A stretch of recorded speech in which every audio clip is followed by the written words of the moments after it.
पण हा जरा 1200 मायक्रोनचा, तो 500 550 600 मायक्रोनचा असतो. याची लेंथ सांगा.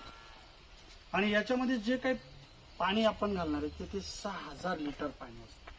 त्याची कॅपॅसिटी 6000 लिटर. याच्यामध्ये आपण 200 किलो शेण देशी गाई, 90 लिटर गाईचं गोमूत्र, 90 लिटर ताक आणि 90 किलो गूळ आणि 10 किलो तांदळाची पेस्ट करून याच्यामध्ये आपण हे 1 टाइम सोडतो किंवा 3 दिवस सोडतो.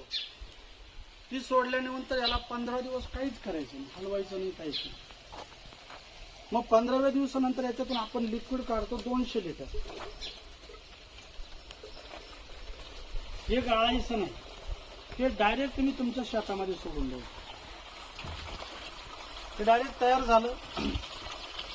याच्यामध्ये NPK नत्र पुरवठा, आपली जमीन भुसभुशीत होते, मुळांचं अपडेट चांगलं होतं आणि पांढरं मुळ मोठ्या प्रमाणात गांडूळ तयार होतं. एक ट्रॅक्टरच्या शेणखतामध्ये जेवढी मात्रा आहे तेवढी मात्रा याच्यात 200 लिटरमध्ये. मग एक ट्रॅक्टर शेतात नेऊन टाकण्यासाठी जेवढा वेळ जातो त्याच्यात फक्त 10 ते 15 मिनिटांमध्ये 200 लिटरमध्ये हे शेताला सोडून द्यायचं. हे मोटर चालू असताना सोडायचं, त्याच्यात पाणी मिक्स करायची गरज नाही. हे उघड्या हवेमध्ये ठेवायचं नाही, जमिनीत गेलं की हे लगेच काम चालू करतं. नाहीतर मग हे अजून थोड्या वेळा आलं की हे अजून खूप ब्लॅक होऊन जाईल. आता याच्यामधली सिस्टम अशी आहे, दररोज तुम्ही 200 लिटर काढू शकता. 200 लिटर काढलं तर 200 लिटर पाणी भरायचं. त्याच्यासाठी 1 किलो शेण, 1 किलो गूळ, 1 लिटर ताक, 1 लिटर तांदळाची पेज आणि ही जी पेरू आहे अशी खराब झालेली त्याला दळायची आणि त्याच्यामधून सोडून द्यायची. पाणी सोडताना याला तो जो कॉक आहे तो फास्ट सोडायचा. त्याच्या शेजारी जो कॉक तुम्हाला दिसतो त्याच्यातून मिथेन नावाचा वायू हा बाहेर फेकला जातो. तो जमिनीला गरजेचा नाही, तो जमिनीला आपल्याला गरजेचं नाही. तर तिथून निघतो काही नको असलेले वायू याच्यातून निघून जातात. याच्यामध्ये ज्या बॅक्टेरिया आहेत जापनीज आहेत, ह्या काय करतात, या 100% मध्ये सोडलेलं सगळे पदार्थ खाऊन टाकतात.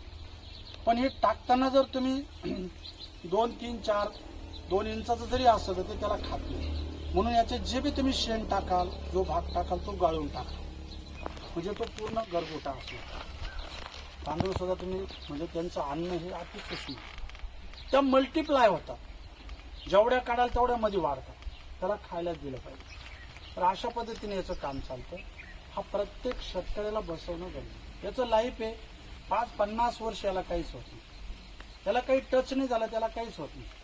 हे तुम्ही आत्ता जर पाहिलं तर हे लिक्विड जसं आत्ता नॉर्मल गरम आहे तसं उन्हाळ्यात बी तसंच राहील, हिवाळ्यात तसंच राहील. त्याच्यावर ऊन वारा पाऊस पाण्याचा काहीच परिणाम नाही. सिक्युरिटी म्हणून आपण याला बनवलं.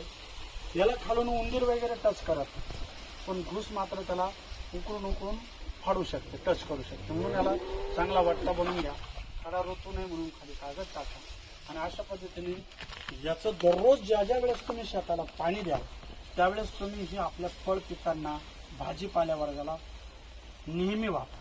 याची वरून फवारणी पण करता येते. जर झाडाला फुलं कमकुवत होत असेल, फळ गळ होत असेल तर याची तुम्ही वरून फवारणी करा. याच्यामध्ये बुरशीनाशक आणि कीटकनाशक मिक्स करायचे, ते स्वतंत्र त्याला फवारून देऊ शकता. फवारणीसाठी 200 लिटरला 10 लिटर हे वरून फवारणीला तुम्ही वापरू शकता. आणि जर झाड 1.5-2 वर्षाचं तर 20 लिटर, आणि झाड अजून 1-2-3 महिन्याचं असेल तर त्याला 5 लिटर, 200 लिटर याचं प्रमाण.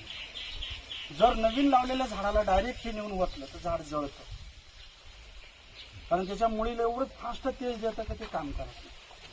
म्हणून जर नवीन झाडाला हे द्यायचं असेल तर तुम्ही पाणी मिक्स करून द्या किंवा ड्रिपद्वारे सोडा. तर अशा पद्धतीने याचं काम आहे. ही थिअरी मी तुम्हाला जी सांगितली ही बनवलेलं आहे. हा 3000 लिटरचा बॅरल आहे. ही टाकी 100% तुम्ही बघा. तुमच्या गाईचं जे शेण मिळतं ते उखळ्यात टाकून ते याच्यात टाका. हे 10-15 दिवस 1 महिनाभर याच्यात लगेच कुजून जातं.